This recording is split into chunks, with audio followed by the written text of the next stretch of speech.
दोस्तों नमस्कार, आदाब, सत श्री अकाल। उर्मिले संवाद के इस खास एपिसोड में आपका बहुत बहुत स्वागत है।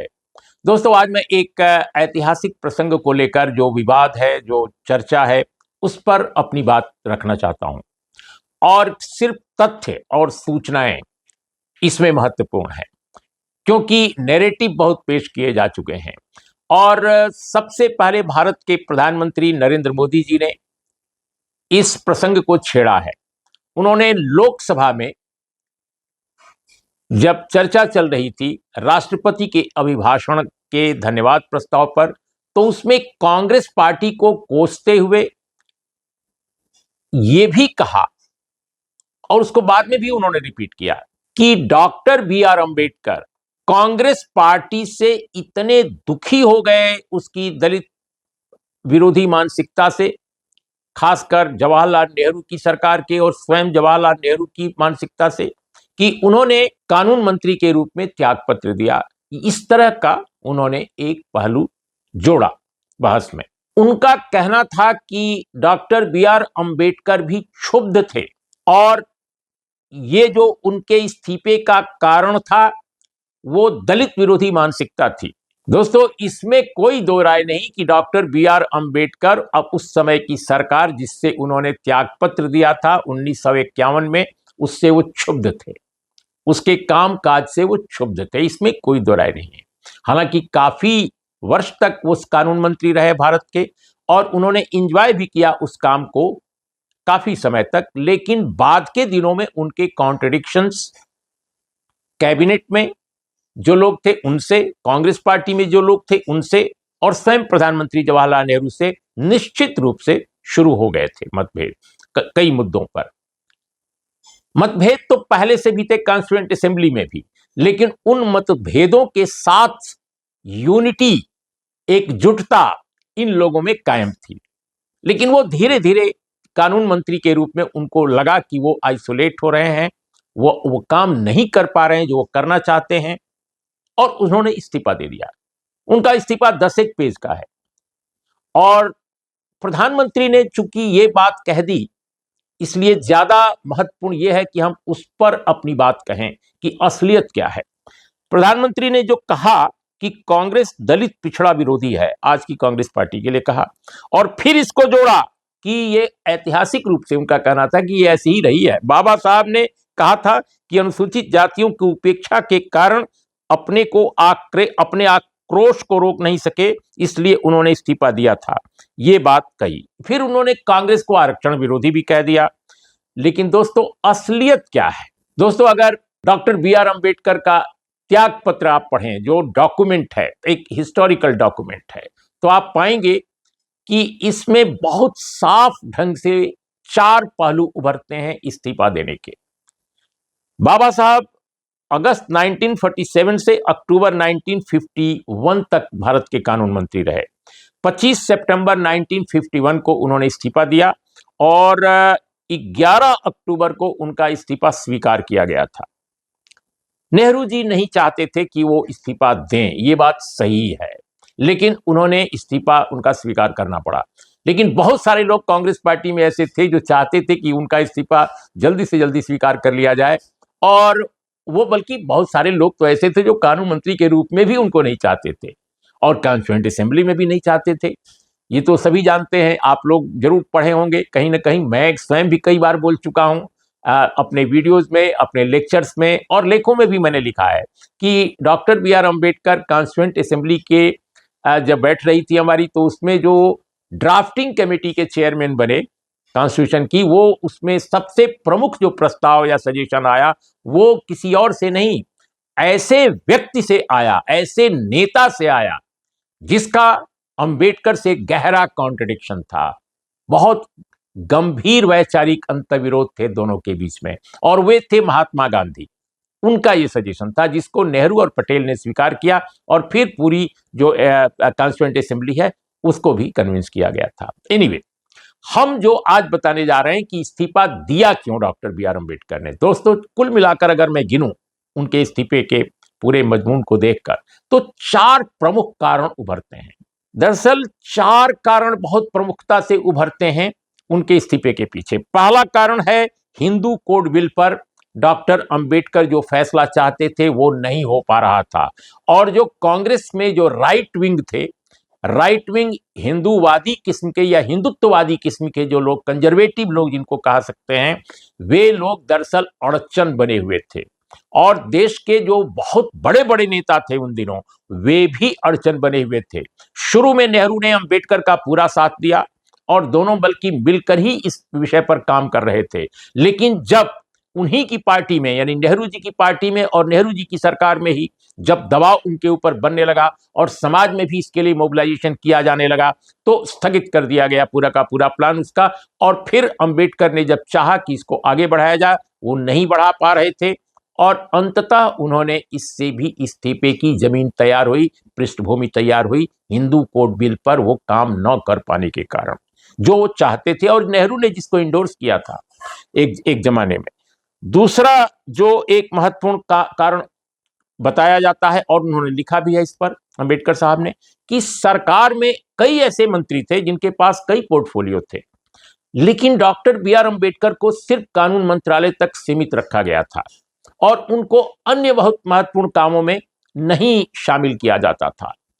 बड़ी बड़ी जो कमेटियों की बैठकें होती थीं, या जो एक पार्टी के सरकार के अंदर जो एक ग्रुप होता था कि भाई क्या होना चाहिए, बड़े बड़े फैसले पॉलिटिकल अफेयर्स के, उनमें भी उनको शुमार उस तरह से नहीं किया जाता था।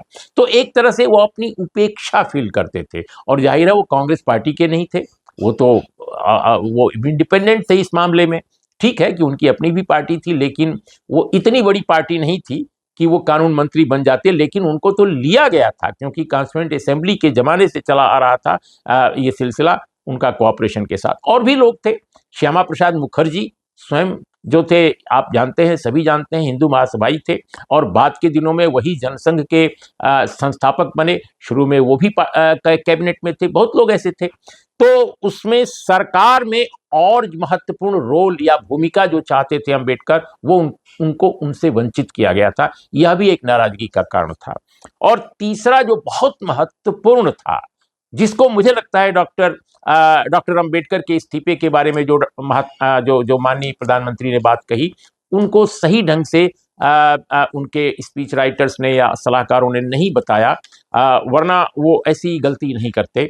दरअसल उसमें अनुसूचित जाति का ही प्रश्न नहीं था जो प्रधानमंत्री जी बार बार कह रहे थे कि अनुसूचित जातियों की उपेक्षा, वो तो था ही, लेकिन एक पहलू और था कि जो इस समाज में जिनको आज ओबीसी कहा जा रहा है, उस समय नहीं ओबीसी कहा जाता था, अन्य जो पिछड़े वर्ग के लोग थे अनुसूचित जाति के अलावा, उनकी चिंता भी डॉक्टर बी आर अंबेडकर को थी। और आपको मैं बताऊं, जब भारत की संविधान सभा बैठी थी तो आर्टिकल 340 जो ड्राफ्ट की गई, 340, उसमें ये प्रावधान किया गया था कि कॉन्स्टिट्यूएंट असेंबली में ये प्रावधान किया गया था कि जो अन्य जो पिछड़े वर्ग के लोग हैं उनके लिए जो आरक्षण के बारे में, सकारात्मक कार्रवाई के बारे में एक आयोग बनेगा, आइडेंटिफाई किए जाएंगे ऐसे वर्ग जिनको अभी तक फायदा नहीं मिला है, उनको विभिन्न सेवाओं में या विभिन्न क्षेत्रों में जाने का।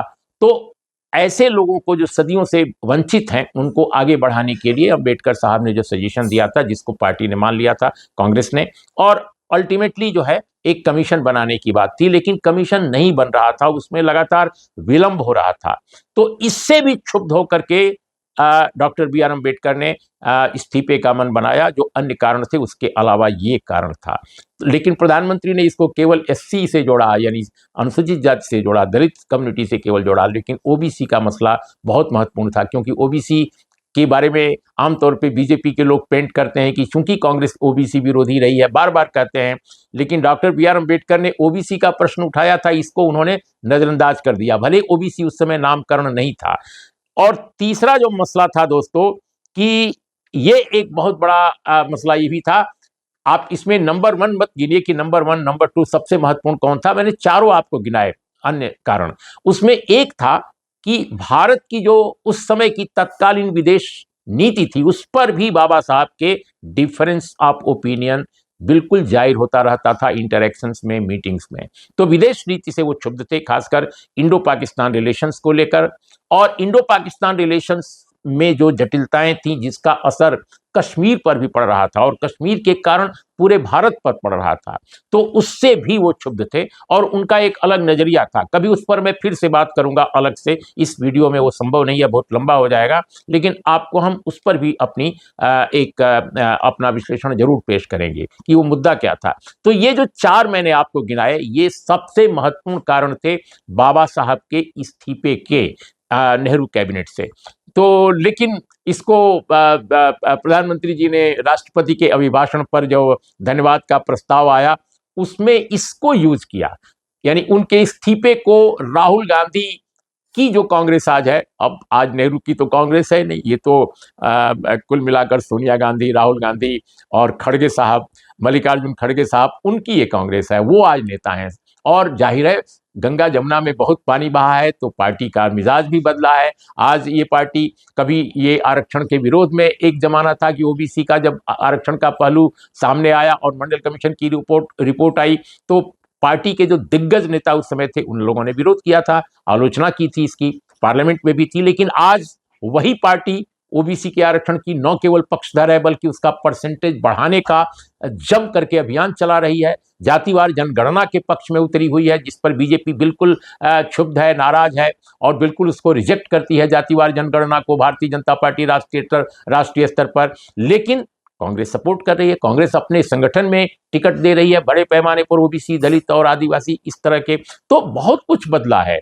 लेकिन दोस्तों, प्रधानमंत्री को चूंकि इसी मुद्दे पर अटैक करना था, सो दैट कि दलित, आदिवासी, ओबीसी के लोगों को अट्रैक्ट कर सकें अपनी तरफ, इसलिए उन्होंने ये बात कही जो मुझे लगता है कि सही नहीं थी। सही जो बात मैंने आपके सामने पेश की, इसको उनको अकाउंट में लेना चाहिए था, इसको ध्यान में लेना चाहिए था और इन सभी 4 पहलुओं को पेश करना चाहिए था, ताकि सत्य आ जाए, पूरा टोटलिटी में एक कंप्लीट ट्रुथ सामने आवे। लेकिन उन्होंने उसको बिल्कुल राजनीतिक एक मोड़ दे दिया, सो दैट कि कांग्रेस पर, आज की कांग्रेस पर वो अटैक कर सकें, लेकिन वो फिट नहीं बैठता है। इसीलिए दोस्तों, मैंने सोचा कि आपके सामने इन पहलुओं को सामने लाया जाए कि कैसे डॉक्टर अंबेडकर ने क्यों इस्तीफा दिया था, क्या क्या कारण थे। लेकिन दोस्तों, डॉक्टर अंबेडकर का हिंदूवादी जो पार्टियां हैं और हिंदुत्व का जो दर्शन है, उस पर क्या विचार था, कभी आपको प्रधानमंत्री जी के शब्दों में कभी सुनाई नहीं पड़ा होगा। प्रधानमंत्री ने कभी इस बात की चर्चा नहीं की होगी कि किस तरह से डॉक्टर बी.आर. अंबेडकर हिंदुत्व को पूरी तरह खारिज करते थे। और मैं आपको आज बताने जा रहा हूं और इसी के साथ इस कार्यक्रम का समापन भी करता हूं। दोस्तों, डॉक्टर अंबेडकर ने अपनी बहुत मशहूर जो किताब है, और बल्कि ये बाबा साहब डॉक्टर अंबेडकर संपूर्ण वाङ्मय है, इसका खंड 15 यानी वॉल्यूम 15 में वो किताब शामिल है। और इस किताब है क्या पाकिस्तान बनना चाहिए, इस पर बाकायदे है और ये चैप्टर है उस किताब का बहुत महत्वपूर्ण। उसमें एक जगह उन्होंने लिखा है, और इसको किसी और ने नहीं, भारत सरकार ने छापा है। तो इस वॉल्यूम को, जो उनका जो वाङ्मय है, डॉक्टर बी.आर. अंबेडकर कहते हैं कि अगर वास्तव में हिंदू राज बन जाता है, तो निस्संदेह इस देश के लिए एक भारी खतरा उत्पन्न हो जाएगा। बाबा साहब की लाइन को फिर से आप सुनिए ध्यान से। अगर वास्तव में हिंदू राज बन जाता है, तो निस्संदेह इस देश के लिए एक भारी खतरा उत्पन्न हो जाएगा। हिंदूवादी कुछ भी कहें, पर हिंदुत्व स्वतंत्रता, समानता और भाईचारे के लिए खतरा है। बल्कि हिंदूवादी नहीं, हिंदू कुछ भी कहें, पर हिंदुत्व जो है वो स्वतंत्रता, समानता और भाईचारे के लिए खतरा है। इस आधार पर डेमोक्रेसी के लिए ये सर्वथा अनुपयुक्त है। हिंदू राज को, यानी हिंदू राष्ट्र को, जो एक कहा जा सकता है, ये ट्रांसलेशन इसका बहुत अच्छा नहीं है, हिंदू राष्ट्र को हर कीमत पर रोका जाना चाहिए। ये बाबा साहब भीमराव अंबेडकर के वाङ्मय के खंड 15 के